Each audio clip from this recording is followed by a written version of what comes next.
Move over, iPad mini.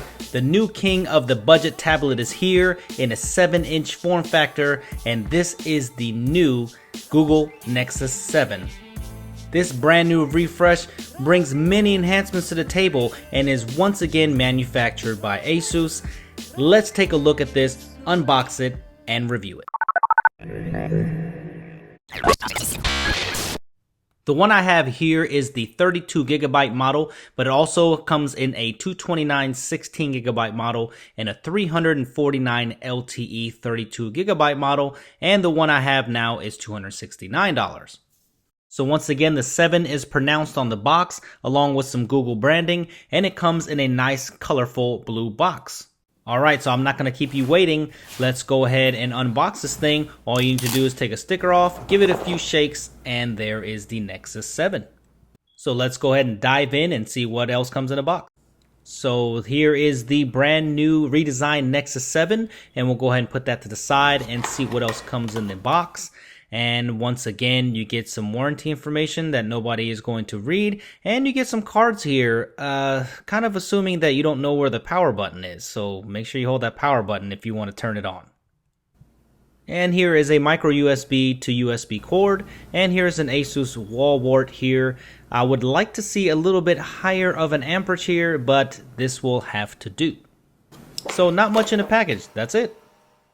So let's go ahead and unwrap this Nexus 7. I'm really excited about this since I love the original Nexus 7, and I don't have the original Nexus 7 because I had to sell that one to get this one. So I don't have a comparison, sorry about that, but this is definitely different than the original Nexus. So watch some other videos or watch my full review of the Nexus 7 original if you need to know more about it. So this one comes with a 7-inch 1920 by 1200 full HD display, IPS panel with 323 ppi, the highest pixel density out there on a tablet, and a 1.2 megapixel front-facing camera with the appropriate sensors. On the left side, you will see absolutely nothing. And on the top, you see a 3.5mm headphone jack and one of the stereo speakers. And now is an inclusion of a 5 megapixel camera on the rear, which the original didn't have. And this one on the other side has a power, volume rocker, and the mic all on the right side. And on the bottom, you'll see a micro USB plus the other set of stereo speakers, which is a great inclusion. And there is an LED pulse notification light. Yes. The Nexus logo for some reason is in landscape orientation this time, but the back is made of a smooth matte material on the back, which is different from the textured material that was on the original Nexus 7, but it looks fantastic. And when you first boot this thing up, you will get an Android 4.3 system update, so go ahead and do that, and I'll be right back to give you a tour.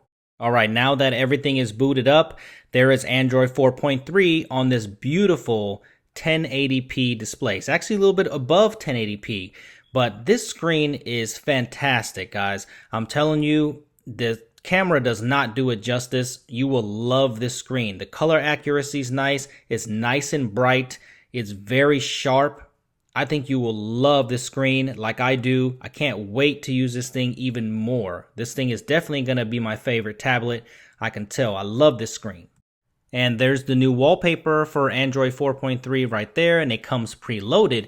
Now, here is all the stuff that comes with it. There's Play Games, but one thing you see is there is no Google Wallet here. But from what they said, there is no secure element in the NFC, so you're not going to be able to get Google Wallet on this device, even though that you have NFC. So Android 4.3 is very familiar in looks. It looks exactly like 4.2 did, but it does have some changes underneath the hood. It does have an amazing multi-user situation where you can actually create one for your kids and kind of block them out of the Play Store and other things. And I will definitely make a separate video about that. But this is running Android 4.3. And this is also running a 1.5 GHz Quadcore S4 Pro processor with 2 gigs of RAM and the Adreno 320 GPU. This is the exact same internals as the Nexus 4. 4.3 brings some GPU enhancements, so almost 20,000 on Antutu, pretty respectable. And on Quadrant, it doesn't really get that good of score, but it's just a synthetic benchmark anyway, so who really cares? And Quadrant's kind of iffy anyway, but we run it anyways. And about 5,500 on Quadrant, so not terrible. It does better than my Nexus 4 running 4.3. But the screen here is very nice, of course. But let's take a look at the speakers on here. Since there are stereo speakers, let's go ahead and run the demo that comes with the Nexus 4.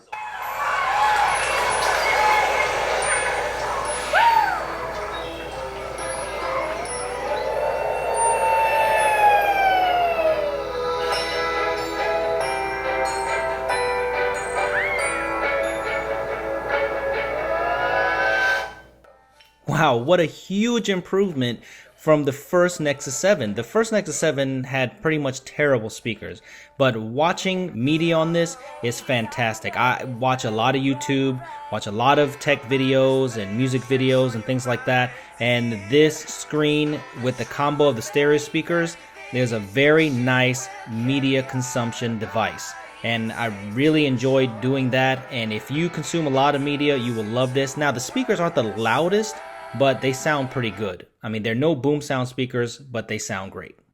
Some people and some videos have been talking about performance issues here, but I'm not seeing any. Of course, when you first boot it up and things are syncing, it's going to be a little slow like any other Android device. But I can see that there is no issue here. It is just blazing fast. And of course, you get a lock screen widgets from 4.2. And I just found touch response to be really good, and I have had no hiccups so far. So let me know if you're having any of those hiccups that people have reported.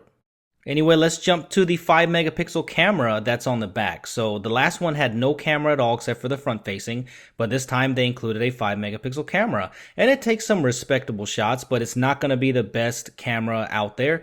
But it's great that they included this only for a $29 increase. You get a lot more in this tablet than you do in the first Nexus 7. So I will make a separate video for the 1080p video and the sample images, so make sure you check that out. It also comes with Photosphere, which is a very cool app, and it works really well. There's some enhancements here on 4.3, so I found it to perform very well. And on 1080p video, it takes average 1080p video, but passable. And you can also take pictures while you're taking video. Very cool. Once again, this camera is not going to blow you away, but I'm glad that they put one in. So this gets the new 4.3 camera app as well. And you can see it's got that little arc UI where you can just put your finger anywhere and get to some of the settings here. The settings aren't that extensive like you would get on like a Galaxy S4, but there's plenty of third-party apps for you to get all those filters and all those things if you need it. So what about gaming on the Nexus 7? I really love the first Nexus 7 for its gaming, for the Quadcore Tegra chip. Did very well on games. But this one has the Adreno 320 graphics, and it has the quad-core processor, and this thing flies. I mean, look at Riptide 2 on this. It runs flawless. And I like the way that the bezels are too. Some people think it's too tall, but I like it because it provides grip on the side for when you're playing games like this. And I feel it's very comfortable to play games, so no problems with the gaming at all. So of course we have to do a quick comparison with the iPad mini here, and the iPad mini is much wider. It's not as easy to hold in the hand, and look at how thin the new Nexus 7 is in comparison to the iPad mini, and the iPad mini is a very thin device. The only thing difference that you're going to see is the materials that's made of. The iPad mini is metal, and the new Nexus is made of a soft touch rubberized coating, but very nice. They both feel premium in the hand, and the Nexus is much more portable, by the way. It just feels much better in the hand when it comes to comfortability in the hand. And the display is not even close. The new Nexus blows that iPad mini right out of the water here. There's no question which is the better panel here, and it's $100 less. Looks like Google jumped Apple's game when it comes to a Retina display, since this display here is pretty much a Retina display at 323 pixels per inch. But to sum it up, this Nexus feels fantastic. I think this is a great upgrade from the first Nexus. It feels really comfortable even when typing, when playing games, the way the bezel is made. I think that this is designed fantastic. And for the price point, they're really doing it up here. I mean, you're not really compromising much. You're getting a quad-core processor, 2 gigs of RAM, the latest version of Android, stereo speakers. This thing's got it all. So I think this is the best budget tablet out there on the market, if not just the best tablet out there right now. So the ball's in Apple's court. Let's see if the iPad mini with Retina display or their next iteration can beat this Nexus.